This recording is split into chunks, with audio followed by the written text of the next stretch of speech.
자, 군이 최근에 또 망신을 당했습니다. 해군 이함대 팽택에 있죠. 그 사령부에서 밤에 정체불명의 그동 이상자가 경계 근무 중이던 초병에 의해서 암고를 대라 했는데 도망을 갔습니다. 그 일이 발생하고 난 이후에 이함대 내부에서는 지금 가짜로 한 명의 이 범인을 자수시켰다가 그게 가짜라는 부분이 드러나니까 이제 또 조사를 했습니다. 자, 그래가지고 이제 허위 자수가 있었던 그 이함대 사령부 내에 다른 병사가 그동 수상자였다고 또 나타났습니다. 음료수를 사러 자판기로 갔다가 수하에 불응한 채 달아났고 두려운 마음에서 자수했다. 자, 그러면 그 병사는 암고를 알 건데, 암고는 보통 부대 차원에서는 그날 밤에 내려와서 다 공유하잖아요. 그러면 초병끼리 뭐 암호 되면은 그러면 암고를 이야기하면 되고, 그리고 음료수 좀 사러 간다 하면 쫄병들끼리 뭐 신고하거나 그렇게 합니까? 그래 빨리 들어가라, 누가 보면 안 된다 그러지요. 그런데 이번에 범인은 진짜냐고 하는 의문이 지금 등장하고 있습니다. 그래서 인근 초소 초병의 근무지 이탈을 열흘간 파악도 못하고 무고한 병사를 대신 내세웠다는 겁니다. 말이 안 되는 거죠. 자, 그래서 이 8일간의 그동 수상자에 대해서 조사를 하고 안 나오니까 대신 허위 자수를 시켰다가, 그러고 난 뒤에 합동 조사에 나선 지 하루도 안 되어서 다시 상병 한 명이 무단 이탈을 했다는 겁니다.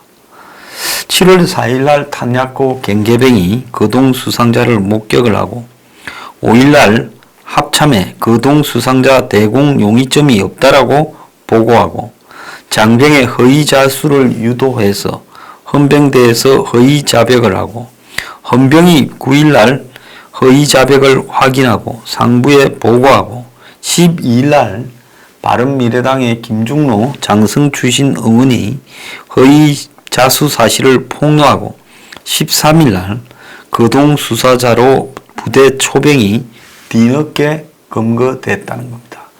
그러니까 이 음료수 사러 갔다라는 사람도 보초 쓰던 사람이 음료수를 사러 갔다라는 겁니다. 자, 이거는 사실이냐? 저도 믿기 어렵다라고 보고 있습니다.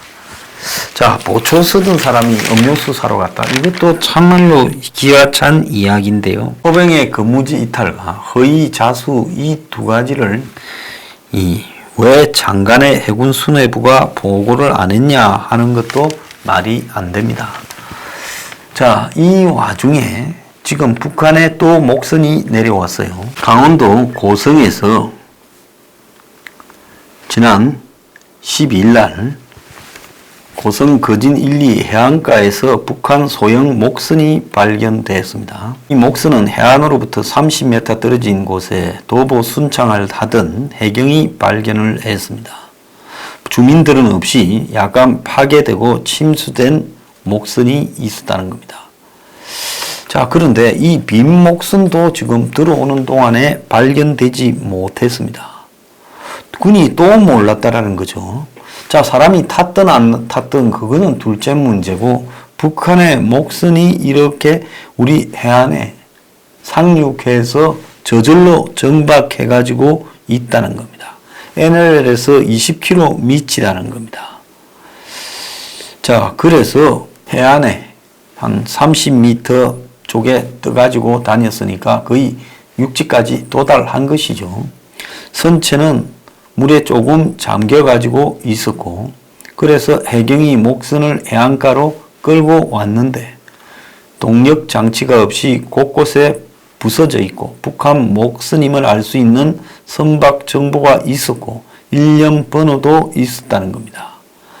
자, 길이가 9.7, 높이가 1.3으로 삼척항에서 발견된 것과 비슷하다는데요. 자, 그런데도 이번에도 또 몰랐습니다.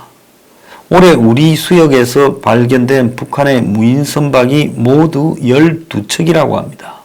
합참은 자, 또 수사한다고 말을 했습니다. 적어도 이런 거를 바닷가 근처까지 오기 전에 해상에서 발견을 해야지 계속 발견되고 있다. 북한이 뭔가 계속 쓰지 못하는 배나 한 번은 사람을 태워서 한 번은 또 빈 파괴된 목선을 남쪽으로 보내서 남쪽이 이걸 어느 정도 찾아내고 있는지를 지금 체크하고 있는 거 아니냐. 해안 경계 태세를 지금 북한이 테스트하고 있는데 한국은 그 숙제를 못 풀고 있는 게 아닌가 이런 생각이 듭니다. 자, 이런 와중에 정경두 물러나라 이야기가 지금 많이 나오고 있습니다. 자, 정경두가 왜 물러가야 되는가 하면 목함 노크 기순 당시에 당일날 국방부 벙커에서 합참과 국방부 다 회의를 했다는 거 아닙니까? 자, 그렇게 하고도 지금 발표가 이틀 뒤에 삼척항 인근이라고 나왔다면 그거는 정경두가 책임져야 될 일이지요. 누구 지시로 그렇게 됐다고 내 책임이 아니고 밑에 증거하는 것은 그건 정말 부끄러운 일이고 또 그렇게 전가하라고 시킨 그 사람도 매우 잘못된 사람이다. 또 그렇게 전가하라고 책임 전가를 하라고 시킨 그것도 청와대도 아주 잘못됐지만은 청와대가 그래 시켰으니까 나는 책임이 없다고 말을 하는 게 아니라 그렇게 시키는 청와대에 대해 말을 하지 않은 자기가 막아야지 누가 막습니까?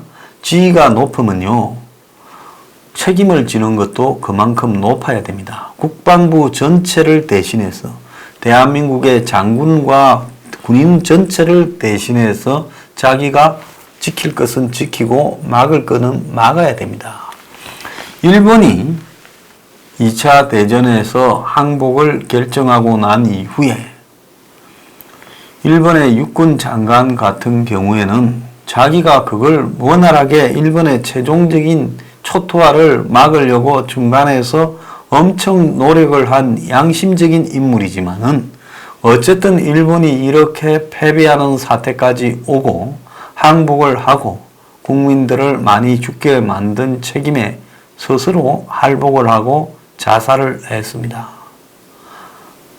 자, 그 사람은 일본에서 합리적인 세력으로 꼽히던 장성이었는데도 전쟁을 일으킨 놈은 따로 있었지만은 뒷수습은 자기가 하고 자결을 했습니다. 자, 그렇게까지 하라는 것은 아니지만은 지금 정경두가 야당이 벌써 2개 이상이 물러나야 된다라고 이야기를 하고 있고 이제 정경두 해임이 초점이 된 상황에서 이번에 지금 허위 자수 사건까지 나오고 은폐 이야기까지 거론됐습니다. 소령이 총대 매일 사람 이렇게 병사들을 세워놓고 이야기를 하고 이런 소령의 압력에 말년 병장이 허위로 자수했다는 겁니다. 모아놨던 다음날 생활관을 찾아 당시 근무가 없던 병사 10명을 함대 사령부의 소령이 모아놓고 고생이 많다. 누가 스스로 총대를 매는 게 좋을 것 같아 했고 제대 말년 병장을 하나를 지목해서 한번 해볼래 하니 병장이 알았다.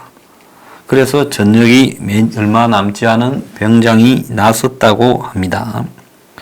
그래서 헌병대 조사에서 담배를 피우다가 병기 탄약고 경계병이 소화를 하자 놀라서 뒤쪽으로 도망갔다고 허위 자백을 했습니다.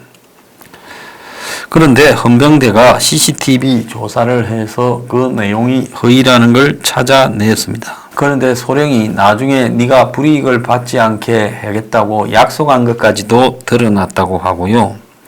지금 이 달아난 사람의 실체는 하루 만에 나타났는데 근처 초소에서 경계를 하다가 후임 상병한테 음료수 사러 자판기 갔다 오겠다며 초소를 이탈하고 소총을 내려놓고 전투모와 전투조끼 차림으로 200m 떨어진 생활관에 가서 자판기를 찾았는데 카드 잔액이 부족해서 음료수를 빼지 못하고 초소로 돌아가다가 변기 탄약고 초소 경계병에게 발각되었다는 겁니다. 자, 영관급 장교가 힘없는 병을 갖다가 희생양으로 삼아서 이런 짓거리를 벌이는 상황까지 나왔습니다. 이쯤 되면 대한민국의 국군의 한마디로 위계 질서는 땅바닥에 떨어졌고 그야말로 당나라 군대로 전락해버린 부분입니다. 자, 정경도 아마 더 오래 해봤자 당신은 오용만 더 쌓을 겁니다. 이번 기회에 국민 앞에 반성하고 물러나는 것이 개인적으로도 도움이 될 것 같아 생각합니다. 그리고 그 군 장성들에게 제가 좀 이야기하겠는데요. 제발 이 정권에 맞설 생각이 없으면 장관 하겠다고 나서지 말기 바랍니다. 장관이 당신들 출세하는 자리입니까? 지금 이 시대에 당신들은 이완용이 될 수가 있어요. 이완용도요, 처음부터 반대했던 게 아닙니다.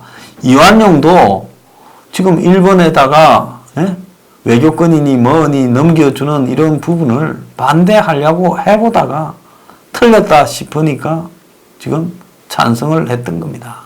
그래서 흔히 역적의 대명사로 이완용을 꼽는데 이완용도 나름은 억울한 게 있었어요. 그렇지만은 자기가 결국은 찬성했다는 것은 부인할 수 없는 겁니다. 지금 국방부 장관들이 하고 있는 꼬락서니가 문정권 하에 이완용과 뭐가 다릅니까? 얼마 전에 대법원이요, 유승준에 대해서 지금 이 한국에 입국을 금지시킨 게 잘못됐다, 이렇게 판결을 했습니다. 유승준의 이 병력을 하지 않고 미국으로 돌아가 버린 것과 그 다음에 비자 발급을 거부한 LA 총영사관의 행위를 구분하여 LA 총영사관이 유승준에게 비자 발급을 거부한 것이 법적으로 따졌을 때는 부당하다라고 판결을 했습니다. 그럼 90년대 말에 대비에 큰 인기를 끌었고 미국 영주권을 갖고 있으면서도 꾸준히 자기 입으로 군 입대를 언급을 했습니다. 그리고는 2001년 병을 이유로 미국을 출국한 뒤 미국 시민권을 획득해 병력을 면제받았습니다. 자, 이런 행동이 큰 저항을 불러일으켰고 결국은 명백한 병력 기피로 본 병무청의 요청에 따라 비자 발급이 거부되며 한국에 돌아오지 못했습니다. 출입국관리법에는 경제사회 질서를 해하거나 선량한 풍속을 이렇게 해하는 행동을 한 사람은 입국을 거부할 수 있다고 이렇게 되어 있는데요. 자, 이 가운데 유승준은 선량한 풍속을 해할 가능성이라는 애매모호한 표명에 해당되는 것 같습니다.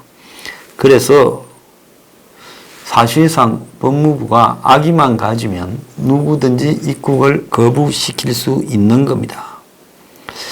자, 그런데 이 조항에 국민들의 도덕적 기준과 정서, 즉 국민 감정이 있다라는 겁니다. 군복무가 국민의 국민적 감정과 아주 연관되어 있는 부분이기 때문에 대법원이 이렇게 판결한 이후에 유승준의 입국 금지를 다시 해달라는 청원이 들어왔고 20만이 넘었다고 합니다. 자, 군복무와 거짓말이라는 도덕적 잣대가 그에게 지금 적용돼서 그렇다는데요. 엄격히 법적으로는 그는 위법한 범법자가 아닙니다. 자기가 대중들에게 인기를 얻을 때 돈을 벌려고 군에 가겠다고 했다가 갈 때가 되니까 미국 시민권을 얻어서 안 간 그런 행동에 대해서 국민 정서법에 걸린 것이고 그 정서법에 따라 법조항을 솔직히 악용해서 그를 입국 정지시킨 게 사실입니다. 그런데 이 문제를 바라보면서요, 솔직히 유승준이 한국에 연예 활동이 가능하겠습니까? 어느 방송에서 유승준을 출연시키겠습니까? 입국한다 해도 그는 한국에서 활동할 방법이 없을 거고, 그가 콘서트를 한다고 누가 가서 보겠습니까? 아니, 사고는 문이 쳤는데도 일본산 불매운동에 나선다라는 국민도 많은데 유승준이 지금 저런 이미지에 한국에서 어디서 돈을 버는 활동이 가능하겠어요? 만약에 유승준이 어느 술집에 출연한다 하면 그 술집이 문을 열고 계속 장사를 할 수 있겠습니까? 그래서 저는 유승준은 한국에 입국해도 돈 벌 방법이 없다고 보고 있습니다. 근데 저는 국민 배신감이라는 걸 한번 이야기를 해보고 싶어요. 국민 배신감이 뭡니까? 그게 옳은 겁니까? 유승준이 그냥 잘못됐고요. 유승준은 한국에 와도 먹고 살 길이 없기 때문에 들어오도록 놔둬도 와서 할 일이 없어서 다시 돌아갈 거고 오히려 잊혀졌던 유승준에 대한 분노가 더 폭발할 거예요. 그런데 하나 따지고 봅시다. 과연 유승준만 저런 식으로 병력을 거부했을까요?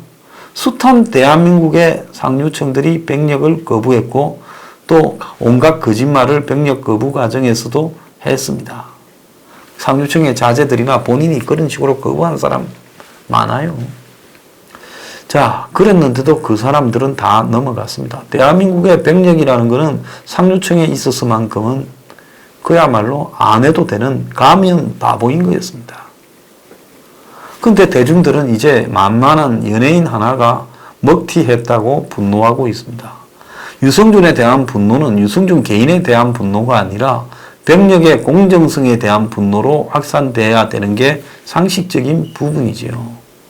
그래서 유승준만을 놓고 애국심을 가지고 이야기하는데 과연 그런 분노가 보편화되어서 지금 군대 가지 않은 상류층의 자식들이나 이 하층민들만 군대에 가고 전방에 가는 이런 형태들이 옳은 사회인가? 이런 부분으로 차라리 더 불이 번졌으면 옳다고 볼 수 있겠지만 그 연예인 하나 갈구면서 그가 돈 벌어 먹는다고 한번 우리가 지켜보겠다. 이렇게 보는 거는 제가 봤을 때 그건 좀 잘못된 어떤 열정이다. 저런 류의 인물이 숱합니다. 저것보다 훨씬 더 대한민국의 이득을 보고요. 의무는 하지 않은 놈들이 숱합니다. 그런데 연예인 하나를 가지고 저렇게 갈구고 있는 것은 약한 자에게 아니면 좀 모질한 놈한테 한마디로 돌을 던지지 진짜 강한 자들을 향해서 던지지 못하는 우리 비겁함도 포함되어 있지 않겠나. 저는 그런 생각도 듭니다. 법은 법대로 해야 돼요. 판사가 판결한 건 옳았어요. 법을 자의적으로 해석해서 국민 정서 때문에 입국 금지시키고 이래서는 안 되는 겁니다. 들어오게 하되 와서 그가 어디 갈 데가 없도록 만들어야죠. 국민의 의식이 그렇다면요. 성숙한 국민의식으로 그가 한국에서는 이득이 안 된다는 걸 가르쳐야 되는 것이지 그걸 갖다가 법을 자의적으로 해석해서 그런 식으로 하면 또 다른 부분에서 법이 자의적으로 해석되기 시작하면 나중에 여러분들한테도 법이 자의적으로 해석될 수 있고 저한테도 그래 될 수 있는 겁니다. 법은 엄격하게 집행되어야 되는 거예요.